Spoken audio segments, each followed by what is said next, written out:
আজকের ভিডিওতে আপনারা দেখতে যাচ্ছেন পৃথিবীর ভয়ঙ্কর কিছু সামুদ্রিক জানোয়ার, যা সম্পর্কে আপনি আগে কোথাও না শুনেছেন না দেখেছেন। তো চলুন আর কথা না বাড়িয়ে ভিডিওটি শুরু করা যাক। লেভিয়েথান, এটা সবথেকে বড় সামুদ্রিক জানোয়ার। যতদূর জানা যায় এটা 40 ফুট লম্বা হতে পারে, যাকে আপনারা মুভি বা কোনো রহস্যময় কাহিনীতে পড়ে থাকবেন। কেউ কেউ এটা মনে করে যে এটা শয়তানের আরেক রূপ। কিছু মানুষ এটা বলে যে এটা শুধুমাত্র সমুদ্রে থাকা এক বিশাল জানোয়ার। কিছু মানুষ এটাও বলে যে এটার মধ্যে প্রাকৃতিক শক্তি আছে। যারা এটা বিশ্বাস করে না তারা এটা বলে যে এটা মানুষকে ভয় পাওয়ানোর জন্য শুধুমাত্র কাল্পনিকভাবে তৈরি করা এক গল্প মাত্র।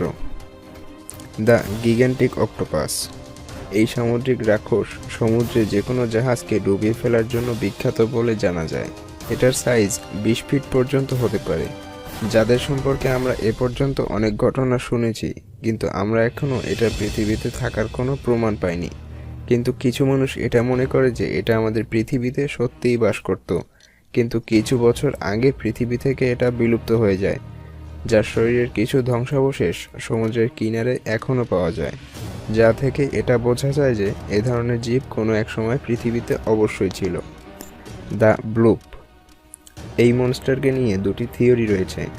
প্রথম রহস্য অনুসারে এটা বড় এক সামুদ্রিক রাক্ষস, আর দ্বিতীয় থিওরি অনুসারে এটা শুধুমাত্রই একটা আওয়াজ যা আটলান্টিক মহাসাগরের বরফ ভাঙার ফলে সৃষ্টি হয়।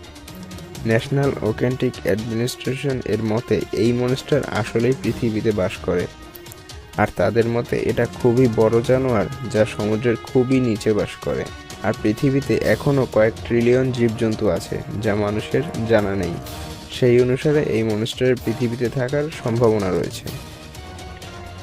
জর্মনগ্যান্ডার, পুরাণ অনুসারে সমুদ্রে অনেকবারই এই প্রাণীকে দেখা গিয়েছে, আর সেখানে এটা উল্লেখ আছে যে যখনই এই প্রাণী নিজেই নিজের শরীরে কামড় দেয় এটা শক্তি বেড়ে যায়। আর এর কোনো প্রাকৃতিক শক্তি নেই, তবে এর রক্তে খুবই মারাত্মক এক ধরনের বিষ রয়েছে। আর কিছু মানুষ একে কাল্পনিক ঘটনা বলেও মনে করে। আর কেউ কেউ এটা বলেছে যে এটাকে তারা নিজের চোখে দেখেছে।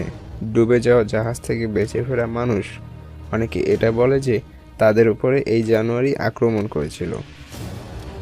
ডেকোসর্স, এটা ডাইনোসরের যুগের সময় সমুদ্রের সবথেকে ভয়ঙ্কর শিকারীদের মধ্যে অন্যতম ছিল।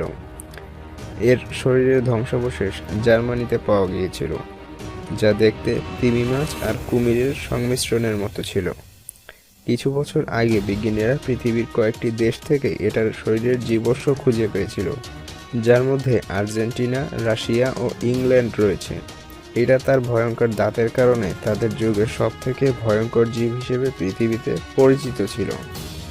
তো বন্ধুরা, আমাদের আজকের আয়োজন এ পর্যন্তই ছিল। আপনি যদি এ ধরনের রহস্যে ভরা ভিডিও দেখতে পছন্দ করেন, তাহলে ভিডিও নিচে দেওয়া সাবস্ক্রাইব বাটনটি অবশ্যই প্রেস করবেন এবং পাশে রাখা বেল আইকনটি প্রেস করতে ভুলবেন না। তো বন্ধুরা, দেখা হচ্ছে পরবর্তী ভিডিওতে। ততক্ষণ পর্যন্ত ভালো থাকুন।